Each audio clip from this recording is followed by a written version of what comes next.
Gitchina and Dana Anishinaabemowin. Tanikanaga Kinawiyai Anishinaabemowin. Apajindaminandam. Abinugia Ushkia Anishinaabemowin. Kakinani Shawyajiga Anishinaabe, but Tushkunigangayat. Minin Kwe Kitwan. Kakinatashkigi wanito mine Anishinaabemowin.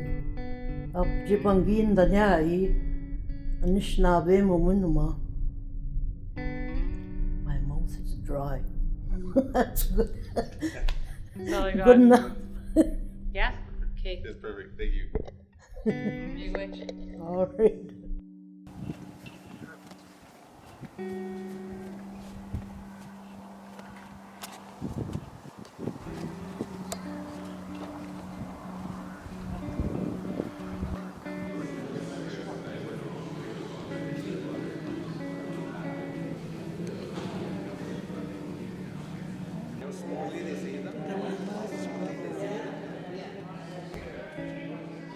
I know we wouldn't be able to bring back the old ways, but you know we could still keep the knowledge that was passed down to us.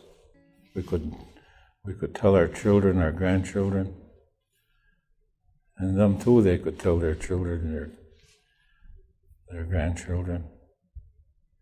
It'd be a better place if we if the Indian people, like First Nations people, if they understood their culture, their traditional ways. When you use the language with the learners today, like at the language camp or when you're working with Alvin, how does it make you feel when they're learning? When they're learning? Well, you know, you get a satisfaction out of it especially when somebody picks up something new. But you gotta, to me, it's got to be spoken every day, like not just once a week or twice a week. It's got to be taught at home when kids are small. How do you say, Grandma? Oh, right on. How do you say, Grandpa? Yes. We weren't kind of into it, just whoever we can talk to and that spoke the language fluently, run into them, and I started to see that very, very few of them I was running into that spoke the language, and therefore I figured I was asked to come to the school sometimes there last year on the language part a little bit here and there to speak to the classes.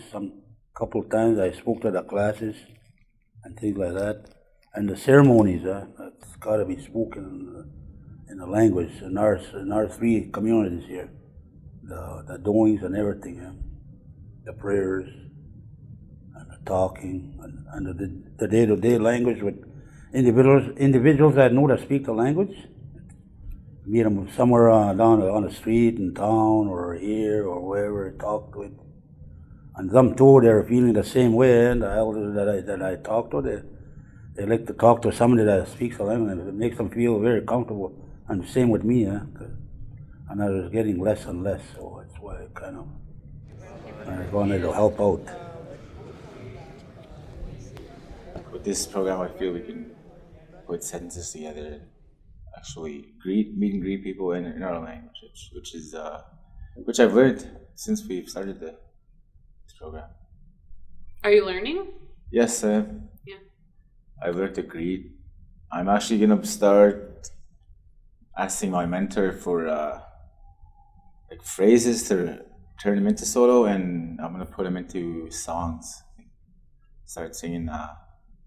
They call it contemporary style singing when we use our language in our songs. Yeah, so I want to try to do that. I've always saying traditional, just like it's just straight songs with no words, no Saulteaux words. But I want to try to go with a Saulteaux way. Yeah. Is that your goal for this year? Yes. Yeah. Cool.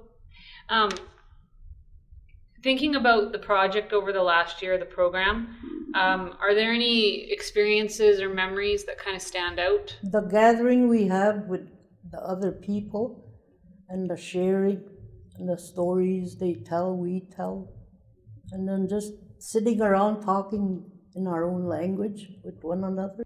The culture camp we had last summer, I really enjoyed it, even though I just come out of surgery about 3 weeks. And I enjoyed watching you make soup outside. I've never done that before. And it was nice, you know. We had a lot of people coming out. Maybe the next one we'll have more. Just like this camp we have. There's more people now yesterday and today. Hopefully the summer one will have more. How does it feel when you see more people coming? It's good because I come from a big family. There was 17 of us, 18 of us in a family. And now we're down to, there's just me and my sister. And I miss that. I come from Manitoba and it's hard for me to go back and forth to visit. And most of my relatives are gone now where I come from. So my home is Keeseekoose, and this is where all my kids are, grandchildren. Even though they're all out about like working in the cities and that, but they still come home to visit.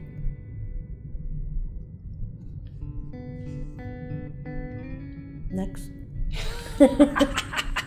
Sorry, hold on. Okay. What made you decide to get involved in this language project? It's something that I've been wanting to do. And listening to my grandfather and my grandmother from the stories growing up, they said that because of the kinship, I was living with my grandparents when I was younger, and they said I was already starting to speak the language. But when I moved away with my mom, I lost all ties. So in wanting to learn the language, it gives me an opportunity through here. And the way I see it, I learned backwards. I learned how to sing. I learned how to participate in ceremonies. And it should have been the other way around. I should have been learning the language at the same time. How does it make you feel to learn the language? It makes me feel proud that I have an identity, but at the same time it gets frustrating because I find our language is very hard to learn because of the pronunciations, and certain pronunciations or certain words, the way you pronounce them, it can mean different meanings, and you're kind of scared to, when you talk or when you speak with an older person, you're scared to say something because you're scared it might mean a different meaning and get them upset, or kind of basically, how would you say, offend them, you know. And it's basically it's a tough language, but I'm hoping that I can pick it up and then be able to not be scared, you know what I mean? When you use the language with the learners, how does that make you feel? It feels good because it's a lot of fun to talk to them, and then they try and say the words. Well, you don't laugh at them or anything, but the language is there within them, but they just can't bring themselves to say the words, and they're trying, and that's what makes me feel good about it. They're really trying to share our knowledge. Are they learning? Oh yes, yeah. You can see it? Mm-hmm.